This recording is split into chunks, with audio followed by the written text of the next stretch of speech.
అరెస్ట్లు అవుతాయని అనుకుంటున్నాను. అప్పుడు కొద్దిగా పొలిటికల్ ఎట్లా ఉంటుందో ఇంపాక్ట్ అనేది చూడాలి. ఒక్కోసారి పబ్లిక్ పాజిటివ్ తీసుకుంటారు, ఒక్కోసారి నెగిటివ్ తీసుకుంటారు. అయితే పోయింది అయిందిలే అంత పెద్ద లీడర్ లోపలేస్తామని ఒకసారి అంటారు. దాని ఇంపాక్ట్ అనేది ఇంకో 1 year ఉంది ఎలక్షన్ అప్పుడే చేస్తారు తప్ప మరీ 6 నెలలకు ఎలక్షన్ చేయరు. చేస్తుంది వన్ సైడ్ కొట్టుకుపోయే అవకాశం ఉంటుంది, పబ్లిక్ పట్టించుకోరు. కాబట్టి ఇప్పుడు అయితే తేలుతుంది దాని కథ ఏంటో. కవిత పోయింది, 6 నెలలు పోయింది, ఆమె చెప్పుకుంటుంది ఎవరు పట్టించుకోలేదు, మా వాళ్ళు రాను కూడా రాలేదు.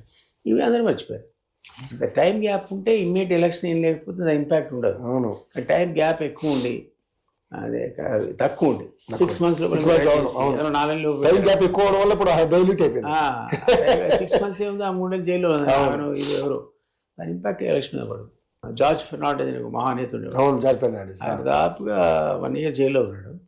ఆయన ఎంపీగా కాంటాక్ట్ చేసి నామినేషన్ వచ్చి వేయడానికి కోర్టు పర్మిషన్ చేసి వచ్చాడు. Highest majority in the country వచ్చింది.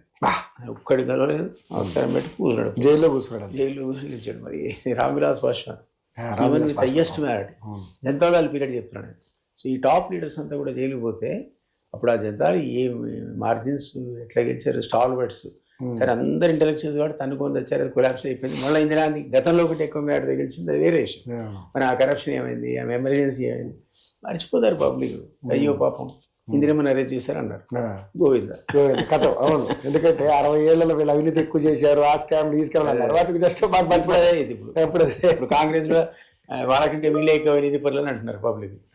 అట్లున్నప్పుడు ఇంకేముంటుంది, దాని ఇంపాక్ట్ అవినీతి పోయింది, అసలు అవినీతి చర్చే లేదు. రైట్, ఇంకొకసారి లాస్ట్ ఫైనల్ ఇప్పుడు ఈ సర్పంచులు గెలిచారు కదా సార్, గెలిచిన సర్పంచులందరూ కూడా ఇప్పుడు బీఆర్ఎస్ కూడా బట్టిగానే దాదాపుగా ఒక మంచిగా 5,000 చిల్లర వచ్చారు. మొత్తం 12,700 చిల్లరలో 5,000 చిల్లర వాళ్ళే గెలిచారు. సో వీళ్ళందరినీ ఇప్పుడు కాపాడుకోవడానికి హరీష్ రావు గారు ఒక అస్త్రం వేశారు, ఉపయోగించారు. సో ఎవరు కూడా కంగారు పడి పార్టీలు మారాల్సిన అవసరం లేదు. ఎందుకంటే మన రాష్ట్ర ప్రభుత్వం మనకు రూపాయి మనకి ఎక్కడ అడ్డుకుంటుందని మీరు అలాంటి కంగారు పడాల్సింది లేదు. డైరెక్ట్ సెంట్రల్ గవర్నమెంట్ ఈ ఖాతాల్లోకి వస్తాయి, సర్పంచుల ఖాతాలోకి మధ్యలో ఎవరూ లేడు, రాష్ట్ర ప్రభుత్వం కూడా ఉండదని చెప్పాడు. ఏంటి సార్ నిజంగా అటువంటి పరిస్థితి? యాక్చువల్లీ ఏముందంటే మీరు అన్నట్టు ఈ సర్పంచుల నిధులు నేరుగా కేంద్రమే ఇస్తుంది. వీటి దగ్గర రూపాయి లేదు ఇవ్వడానికి. పాపం ఎక్కడ ఏవో పెన్షన్ డబ్బులు, ఇంకేదో డబ్బులు గవర్నమెంట్ ఆఫ్ ఇండియా ఇచ్చేటువంటి రిలీజెస్ అన్ని కూడా వీళ్ళు డైవర్ట్ చేసి జీతపత్యాలకు వాడుకునే పరిస్థితి, అప్పుల మిత్తులకు వాడుకునే పరిస్థితి కూడా చూసాం మనం. సో దీనికి మన స్టేట్ ఫైనాన్స్ కార్పొరేషన్ ఉంటుంది, వాళ్ళు రికమెండ్ చేస్తారు ఈసారి స్థానిక సంస్థలకు 1000 కోట్లు ఇవ్వండి, లేదు 1200 కోట్లు ఇవ్వండి. ఎప్పుడు కూడా గవర్నమెంట్ 500 కోట్లు 600 కోట్లు మించి ఇవ్వలే, సగానికి సగం పోతే పెడతారు. ఎందుకంటే మిగిలిన అవసరాలకు వాడుకుంటారు. అది ఉన్నది కాబట్టి ఆ పరిస్థితి అసలు సెంటర్ ఇచ్చేదే పూర్తిగా చేరినప్పుడు వీళ్ళు అదనంగా ఇచ్చేయలేదే హరీష్ రావు చెప్పింది కరెక్ట్. కానీ ఇష్యూ లోకల్గా అట్లా ఉండదు. ఇష్యూ ఎట్లుంటుంది అంటే పొద్దున్న లేసి వాడికి పోలీస్ స్టేషన్తో పని పడుతుంది, ఇంకెవరితో పని పడుతుంది, పైరు ఆఫీస్తో పని పడుతుంది.